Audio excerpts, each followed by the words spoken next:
大家好，我是怡媛。那么如标题所说的，又有王国集体退坑了。这个截图是我国服的朋友发给我的。国服22服的玩家决定集体退坑。那我们来看一下这封邮件写了什么东西，还有我们来讨论一下现在玩家的心境有什么变化。截图来源我保留在下面了。22FSK 集体退出万国。每一个游戏都有尽头，万国这个游戏国际服玩了3年，国服也马上3年了，一共6年的青春与热血倾注在一个游戏。严格来讲不是这样子算的啦。万国觉醒差不多快进入第5年了吧，可是它的算法也不算是正确，有可能在前面国际服开服的时候他就开始玩了，然后可能玩到一半，然后他又同时国服跟国际服一起玩。不过邮件是他的，他要怎样写其实也是 OK 的。开始落幕，这个游戏我们已经走到了尽头。今日起22服的 Forsaken大多数人将集体退游，卖号进驻万隆国际服。 OK， 看到这里我相信有些玩家要喷了，你从万国转去万隆，你不是从一个 A 坑掉去 B 坑而已吗？而且拉屎挖坑的人也是同一个人，就是莉莉丝跟热狗，你这样子有意义吗？我觉得大家可以不用着急，因为这封邮件我是已经看完了，我们先耐心看下去先。国服3年我是带着魔兽世界初心来玩万国的，对于玩游戏来说玩得很明白，研究游戏我一直都是走在最前端。财力上客观来说，万国单人充值至今没有人超过我。这个是不是真的我就不清楚啊，国服的玩家我其实不是很熟。大决策上22也算民主，策略方针大家都有参与。我觉得一个国家需要经营像家一样，其实他的想法跟一般的王国管理层的想法有一点不一样。一般的王国管理层他们的想法是把王国做得很像公司那样，比较少数的玩家会像这个发帖的人讲，他们想要把这个王国管理到很像家一样。就怎么说呢，有些王国只允许管理层发言而已，你底下的玩家并不是 R4 以上的都是没有机会讲话，甚至是没有权利的。我也相信有不少的王国其实他们是不会去问底下的人到底是怎么样想的，都是通过管理层决策应该要怎么做而去做而已，然后底下的人只是一味的跟随。大家互相信任而不是互相猜忌，有凝聚力，温暖舒服，而且大家并没有那么想打顶上哈，就是说他们想要打一些比较弱的王国就好了嘛。 CD 组菜鸡互啄有意思哈。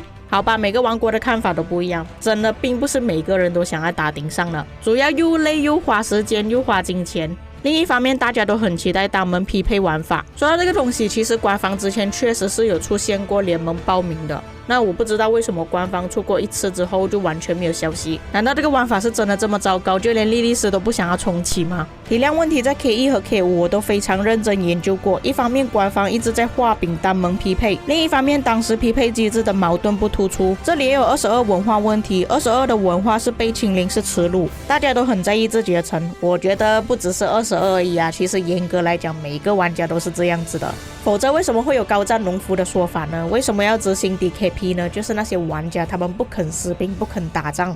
那当然了，每个人的钱，每个人的账号跟时间不是大风刮来的，他们当然是有权利可以选择自己要怎样去玩，不想要死兵，不想要打仗也是可以，但是你也要尊重别人王国的规则。王国规则就是要你死兵去打仗，你没有办法做到的话，你还是需要移民离开或者是被清零的。打了这么多届都是大号野战小号天兵，然后导致几个赛季也没有人被清零，战力一直增长。其实说到这个问题，我觉得写这篇东西的玩家也是要思考一个问题，他们为什么会变成这样子。其实大号打野战小号天兵是很正常的事情，相信一个有体制的王国他们都是会这样子做。就比方说现在我在跟2489打，他们是真的全部用小号来填兵了，但是不代表他们的战力不会掉，适当的时候他们还是必须要去围殴要塞跟旗帜，并且管理层应该都是会去提醒一些玩家体积过于庞大的，你是时候应该要降战力了。相信有些玩家他们的想法就是他是大佬，他有钱，他的战力这么高，我们不能去清零他的想法。又或者王国里面太多老屁股了，就是大多数都是你认识的玩家，已经玩了很久，感情很深的玩家又不舍得去清零。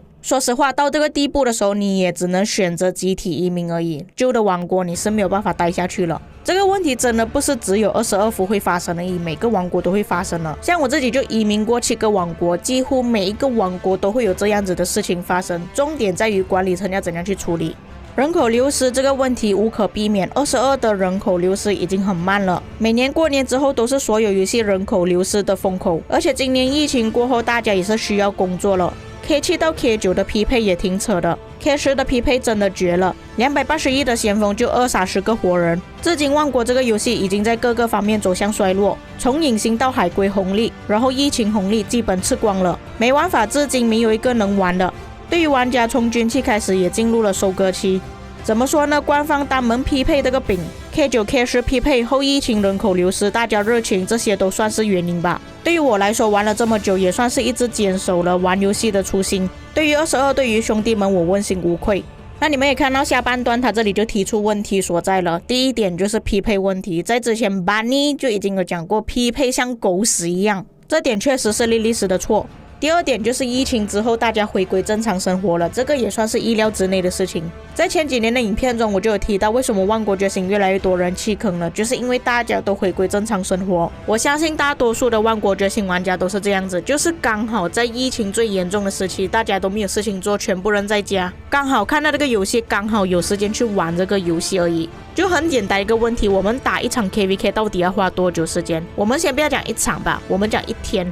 不管你是属于什么等级的王国，正常来讲都是会打1天左右的，尤其是关卡开放的时间，你那一天是必须要请假去打关卡的。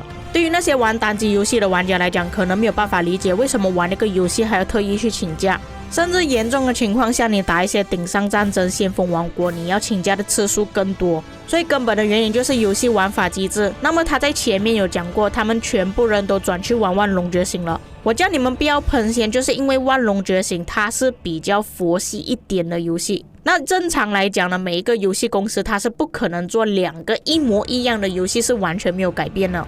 确实万龙觉醒他们野战或许没有打得这么刺激，打的时间也比较短一点，还有各种限制，比方说统帅的体力限制、资源限制，其实就是为了游戏的时间不要这么长。玩家可以选择我的统帅体力耗光了，我的资源耗光了，我就不去打。不像万国觉醒那样，你资源没了你再去买就有了。统帅没有体力限制，你可以从头打到晚，甚至打连续好几天都没有问题。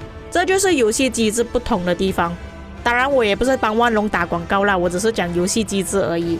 我自己本身也是没有去玩万龙的，这也是为什么我只是骂万国而已，而不是骂万龙，因为我没有去接触这个游戏。而且确实有些玩家他们是需要万龙这样子的游戏机制，像他所说的，大多数玩家都已经回归正常生活了，没有办法抽出这么多时间。当然万龙也是有自己的缺点，那像我个人呢，其实就不太喜欢万龙的画风我觉得他的画风有一点乱，就是我没有办法适应，所以我不玩万龙了。那我看到其他的观众又有说万龙的野战没有这么刺激，就是无脑站在那边打而已，操作性上就没有像万国觉醒这么多。又有些玩家是觉得万龙限制太多，所以他们不喜欢玩。这些问题在我看来就是每个玩家的需求不同而已。不过我还是那句，万国跟万龙都是同一个游戏公司开发运营的，所以我觉得之后也是会慢慢变质。至少在变质之前，你已经玩过万龙了，体验了它最好玩的时期。就像万国觉醒前2年也是很好玩的，它是后面慢慢变质而已。第3个问题，他就有提到隐形问题，就是卡啦，这个5年的时间了啊，还是一样卡啊。莉莉丝你们要自己反省一下咯，这个不能怪玩家，这也确实是莉莉丝的问题。再来就是红利啊，你赚了这么多钱，为什么出来的游戏还是这样子，像一滩屎这样？又不是说万国觉醒没有赚钱，这么多玩家氪金赚的钱其实也不少，但给玩家的感觉就是你根本拿到钱之后没有在做事情啊。他也有提到军期就是收割期了。第4个重点就是画饼，那很简单嘛，我们只是讲博物馆就好啊。你讲第2代推出多久了？然后只是出到7兵而已，其他的兵种呢死了吗？还有什么新的机制啊、洗练功能啊、新的文明等等，全部都还没有出现。就是它那个饼画的太快了，有些就是画了饼之后就没有下文了。就像我之前所讲的，你没有这么快想要推出的话，这样你就不要推出先，你这么快讲，然后我们就在那边等。不管怎样，最后还是祝福22伏的玩家。其实有很多玩家都是想要去休息了，毕竟玩万国觉醒是真的很累，而且大多数人都要回归正常生活了，并且有很多人讲这个游戏快要死了，这个不是很正常的事情吗？这个游戏都已经5年啦，各位。一般来说，游戏的寿命只有2到3年而已，它能撑到5年已经很不简单了。但是万国觉醒要改革也是很难，毕竟这个游戏从一开始的游戏机制就是这样子，要把游戏改得比较优先，就只有玩家自己去做，就是移民到西地主王国，甚至是死国种田而已。